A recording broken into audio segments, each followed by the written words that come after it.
नमस्कार। आज नवरात्रि का छठा दिन है, इसलिए आज हम सुनेंगे माँ कात्यायनी की कथा। इस दिन माँ दुर्गा के कात्यायनी रूप की पूजा की जाती है।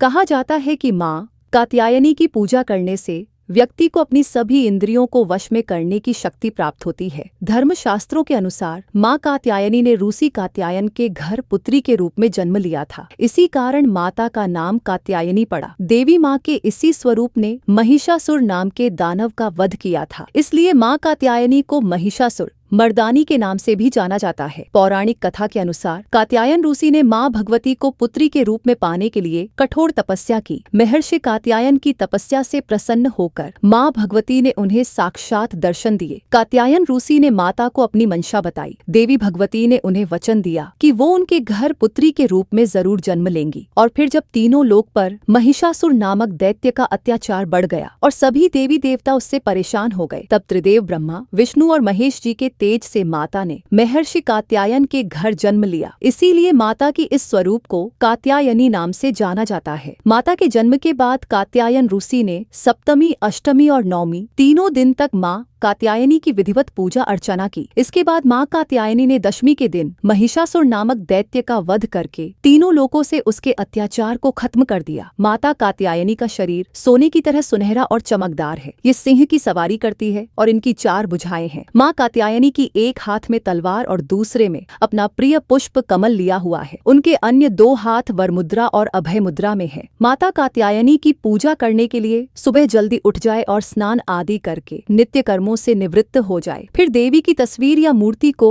एक चौकी पर स्थापित कर दे, एक हाथ में पुष्प ले और माँ के मंत्रों का जाप करे। इसके बाद फूल को माँ के चरणों में चढ़ाएं। देवी को लाल वस्त्र, 3 हल्दी की गांठें, पीले फूल और फल आदि अर्पित करे। माँ कात्यायनी को शहद का भोग लगाएं। इससे माँ कात्यायनी प्रसन्न हो जाती है। इसके बाद दुर्गा चालीसा का पाठ करे, माँ के मंत्रों का जाप करे, उनकी स्तुति करे। माँ कात्यायनी की स्तुति करने के लिए या देवी सर्वभूतेषु माँ कात्यायनी रूपेण संस्थिता नमस्तस्यै नमस्तस्यै नमस्तस्यै नमो नमः मंत्र का जाप करें। सच्चे मन से जो कोई भी माता की पूजा अर्चना करता है, उसके जीवन में आने वाली सभी बाधाएं दूर होती हैं। माँ को सुगंधित पुष्प अर्पित करने से शीघ्र विवाह योग बनते हैं और साथ ही प्रेम संबंधी बाधाएं भी दूर हो जाती हैं। तो ये थी माँ कात्यायनी की कथा। आपको ये कथा कैसी लगी, कमेंट करके जरूर बताएं और साथ ही मेरे चैनल ओरिजिनल टॉक को सब्सक्राइब करना ना भूलें। धन्यवाद।